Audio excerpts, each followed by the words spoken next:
even aside from that, aside from the people who are, when it comes to putting up black babies for adoption, that stuff is difficult.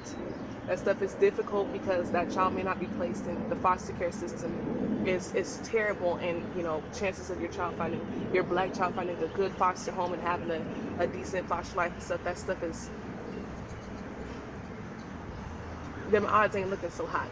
But finding a family member who will take in your child as their own, finding a cousin or a good friend or a family friend or a couple personally who might have been struggling to have a baby, and things like that. Those are things that you can look into as well if you don't want to go the abortion route. But and that's for people who have been raped and are impregnated. Same for incest. You need to be willing to prove that this is my cousin, this is my brother, this is my dad, this is my uncle, this is whoever, and that's whose baby this is, and this has got to go, because that's not going to be okay. But again, that is less than 0.5% of the abortion population. And it's even smaller when it comes to the black abortion population. So you know what that means? That means we need to get our shit together collectively, okay? Instead of hollering, it's my body, it's my choice, how about you choose to be sexually responsible? Okay? How about you choose to have safer reproductive practices? How about you choose to better vet who it is you lay with? How about you choose to have the discipline to not have sex and to practice periods of abstinence, so that even if you do like somebody and you do have a future with them or whatever, but you don't want a baby right now, you don't have to worry about getting pregnant right now, because you have the discipline to practice celibacy or abstinence, so that you can avoid having children at a time you don't want to have children. Okay, so all this, it's my body, it's my choice, and I'm not ready for a kid, or I don't want to have a kid by him because I know he ain't sure. You should have thought about all of that before you started engaging in what? Reproductive actions. Okay, think about those things before you start engaging in reproductive actions. Okay, that's where the self-accountability and self-responsibility comes into play. And this is the same for you too, brothers. Y'all not off the hook. The only reason why I'm more so talking directly to sisters is because ultimately, when it comes to things like pregnancy and things of that nature, we're typically, on average, of the majority of the ones stuck with the situation.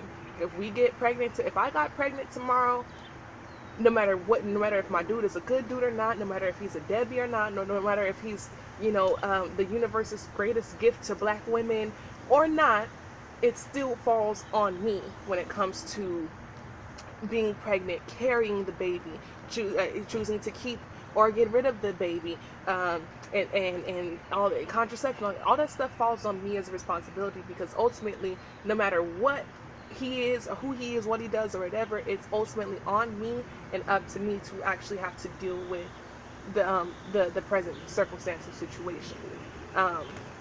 Like I said in the beginning of the video, all of those things, all the contraceptions, all these preventative measures and things like that, they directly and specifically affect physically as well as emotionally and psychologically the woman completely. Now, mind you, I'm not saying that black men have nothing to do with the baby making process except for knocking you up. I'm not saying that they have anything to do with sex besides sticking the peen in. That's not true. These things, I know brothers who have been affected by women who have aborted their children. Many without their consent, like they wanted to keep the baby, but the baby's not inside of them, so they can't do nothing about that, which goes back to my point, But this is why I am a strong advocate of being reproductively responsible. And I'm going to get more into that in the solutions coming very shortly. So when it comes to abortion, a lot of the times, a lot of us want to do these things because we've made very poor decisions and we don't want to deal with the consequences of those poor decisions. We have chosen to engage in reproductive actions with people who we should not have been engaging in reproductive actions with, and now we don't want to deal with the consequences of that. We have engaged in reproductive actions with people that we should have vetted better, or we're not in the best position, we're not financially stable, or we're in a stage in our life that's very uncertain, and we have too much going on, or there's a lot more that we want to focus on, or a lot that we haven't done yet that we feel needs to be done, and things of that nature. And so now we don't want to actually have this child, and we choose the abortion route. And that is just, it's an escapism. It's escapism for us not being responsible and not being disciplined, and it does a lot more harm than relief, honestly. When you think about I've spoken to, I know a few women who have had abortions, and all of them say that they still deal with the emotional and spiritual effects of having an abortion. A lot of them are still very much so haunted by these things. A lot of us who have chosen contraceptives, when we do finally decide to have children, all of a sudden we're barren and we can't have children. All of a sudden we're struggling to conceive. You know, a lot of us are not taking care of our health holistically. So we're getting things like fibroids and other things that are making, and also we're injecting ourselves with these shots and with these NuvaRings and with all these other things, and taking these pills that are throwing our reproductive system completely out of whack. And you wonder why you've been bleeding for a year, okay?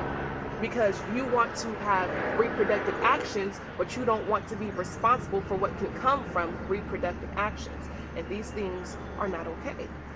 The risk is not worth the hope, the potential that you possibly get that you were looking for.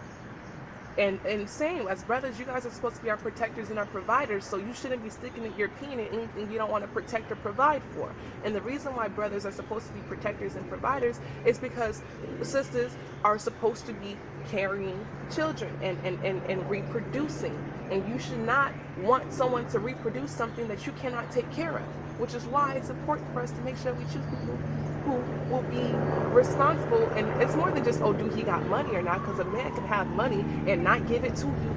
And I know a few baby daddies out there who have coin, just won't give it to the baby moms, or they'll go to they'll go and get their non-black wife and kids and give that coin to them and completely reject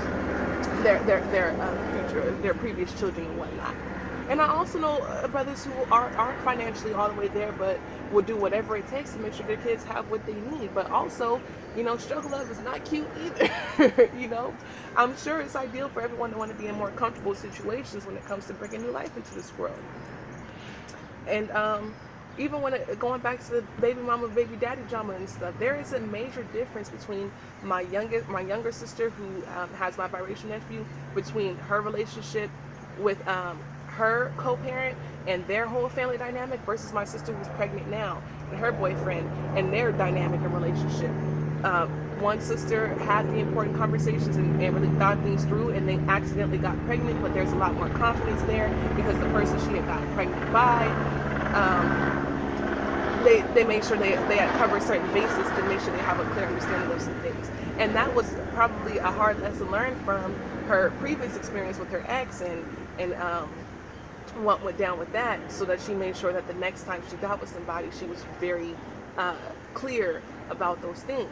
Now, my other sister, the one who has the biracial child, no conversations were had. She wasn't thinking, neither of them were thinking about anything that they should have been thinking about before engaging in reproductive actions. And the dynamics completely different. The baby showers were completely different. The birthing processes were completely different. The pregnancy process was completely different. And that's because the understandings and the people that they chose to engage in reproductive actions with, both of them pregnant by accident, but the people they chose to engage in reproductive actions with, those circumstances were very different. And neither of them got it perfect. Even my sister, who's in a much better situation now, is not in a perfect or ideal situation, but they're going to be straight. And we all have total confidence that they're going to be straight. Whether they break up or not, that child's going to be straight, they're going to be straight, the understanding's going to be there, and they're going to be all right regardless, and that's all we really actually hope for. And fortunately that was the case, because I completely think that if my sister who's pregnant now ended up impregnated by somebody that she did not feel comfortable having a child with, that she would have gotten an abortion. And because this time she did a little vetting, did a little digging, make sure she found a solid dude, she fucked with a little bit, hit a couple hard times together. He ain't all the way there, she not all the way there, but where they at, they gonna be straight, and they talked about a future and this, that, and the third. We can all, I'm telling y'all, this pregnancy has been so much easier on the family than the last one. Okay, so anyways, moving forward, I already briefly addressed abortion, so I'm gonna talk about it. I think I spoke for like 40 minutes on it on my live before. I'm not doing that again. So moving on to reproductive health. Reproductive health. Who child? I personally don't have any experience with feeling like my cooch gonna fall off, except for when I went through that period of like a tremendously deep, dark depression, and I didn't feel like it was gonna fall off. It just didn't. I felt like it wasn't working, so I could just put it on the shelf in the storage closet and leave it there for a while. So it's still, I guess, different. But I don't have a history of STDs or STVs and things of that nature. But I know a lot of women who have been burned before. I know a lot of brothers who have been burned before. And not because they were trifling and nasty, but because their partners were trifling and nasty, and because they did not check. They did not check before, during, and after such. And that's the thing. These are real things. So when it comes to internal reproductive health, when it comes to taking those preventative measures, making sure that you're healthy on the inside is a huge part of reproductive responsibility and accountability. Our STD and STV rates are way too high because we're not taking the proper channels to protect ourselves and make sure that the people that we engage with are protecting themselves as well. So that is why it's extremely important to get tested regularly. Get tested after every partner, and get tested before each partner. Get tested with your partner, and for long-term relationships, get tested regularly throughout your relationship, because we do have too many cases of someone stepping out and getting something from someone else and then bringing it back to you, and you not knowing you have it until it's too late, or you not knowing they have it until it's too late. So these are important things. Get tested regularly. I get tested regularly. I have been abstinent for going into the 7 months now, and I'm gonna get into abstinence and stuff shortly after this. But I've been doing the whole abstinent thing now, but I still get tested, and I'm actually due to be tested soon. And also the next man that I choose to give my body to, which it might be another year and a half, but when he does finally come along and I do decide to allow him to experience me in that manner or whatever, being tested is going to be something that we have to do together before that even happens. So how that should go ideally is you meet somebody. Okay, they're cute. You see them with you, you guys begin to date. You're going out, hanging out, getting to know each other. You like each other a lot, and you think, hey, I think I want to be serious with you. I'm thinking about commitment. That is when you guys start talking about potential commitment. That is when you talk about getting tested. Let's get tested together. Hey, sitting down here, I like you a lot. We've been spending a lot of time together. I think we could have something here. How do you feel about a relationship? And also, let's go get tested together. I don't think that anyone should be having reproductive actions with anyone that they're not in a committed relationship with, because that alone already says a lot about how well you've gotten to know the person, how well you know the person, how comfortable you feel with the person and your body and the potential of reproducing with them, etc. But have that conversation about getting tested together when you have that conversation about becoming committed together. Have that conversation about how you feel about children and how you feel about reproducing and how you feel about how you want those children to be raised and when you want them and what all you want to accomplish and the morals and values and the ways you want to raise some children. Do you want them to be raised vegan? Do you want them to be homeschooled? Do you want them to be in an Afro-centered education system? Do you feel comfortable, like if anything, if you guys did break up, what is the process? What is the process to vetting each other's partners? Will you agree to vet each other's future partners if something happened and you guys are no longer together? What are your values and stipulations? What are some things that no matter what happens to us has to be consistent for our child? This conversation needs to happen when you're talking about being tested and when you're talking about being in a committed relationship with someone. Don't wait until it's too late to have these conversations, because one, you can avoid committing to someone who you didn't have no business committing to in the first place, and you can also avoid doing that and then potentially ending up impregnated by or impregnating someone who you did not see fit to be the other parent of your child. And a lot of times we don't know these things until hindsight because we didn't have these conversations. We didn't practice reproductive responsibility and accountability to make sure that we properly vetted our potential partners so that in the event that these things do happen, we're okay. And we feel comfortable and confident that regardless, we're going to be good co-parents and we're going to be good parents, and that our child is going to have a safe and healthy environment no matter which household it's in, or whether we stay together and it's in a joint household. So, thus moving forward to solutions. All right, when it comes to solutions, the first thing I have to say when it comes to a way to help us heal and move forward and grow into a positive and healthy direction in our community is to practice abstinence. I genuinely do not recommend engaging in reproductive actions if you are not someone who is whole and complete and healed on the inside.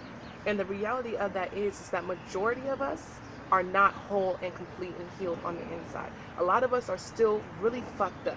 A lot of us have been through a ton of trauma, have been through a ton of abuse, have been through a ton of pain.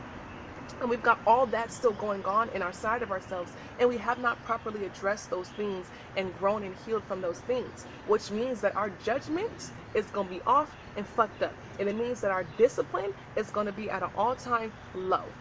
And those things, our judgment and our discipline, need to be on point for us to be able to make sure that we vet properly who we choose to engage with when it comes to reproducing. You know, and both partners have to have that in common. Because I'm straight over here all day, you know, I can get myself together and have everything all straight and whatnot, and my judgment and my discipline be on point. But then I meet a man who wants me, but his judgment and his discipline is not on point. So, and I recognize that because I have a strong sense of judgment and discipline, I'm able to be like, skirt to the left. That's my right, but I hope it's to your left because that's how it's supposed to be. You know, and also vice versa. I can want a man all day, but if he has a strong sense of judgment, discernment, and discipline, and he recognizes that I'm not that girl for him, then that potential of him ending up with a baby mama who he knew wasn't worth a damn or wouldn't be the mother that he needed him to be for his children is now avoided because somebody exercised some restraint and some discipline in the situation and didn't just see a cute face and a big behind and decide they wanted to slide up in the dime. Just saying. So these things are important. Take periods of abstinence and use these periods of abstinence to work on yourself and to get yourself to where you will feel comfortable where if anything happened and you did accidentally get pregnant or get someone else pregnant, you know that you're in a good place and space, and because of that you were able to find a partner who was also in a good place and space, and you guys are going to be alright. Okay? I'm using this time of abstinence to work on myself. I know that I'm probably not going to be ready to be anybody's girlfriend or potential baby mama for another year and a half because I'm fucked up on the inside. I'm dealing with a lot. I'm working from and healing from a lot. And even that aside, even with all that aside, I need to get myself together economically. I need to make sure that I'm not still at my mama's house and things of that nature. I have to make sure that my business is flowing and regenerating wealth for me, etc. But these are the reasons why I'm motivated to remain abstinent and practice reproductive responsibility, because I realize what is at stake, and I realize what all comes along with potentially ending up pregnant. And there's a lot of pressure for me to, and I know there's a lot of pressure on a lot of other Black women as well when it comes to things like abstinence and celibacy, where we're trying to focus on us and we want to remain celibate, but the temptation is everywhere.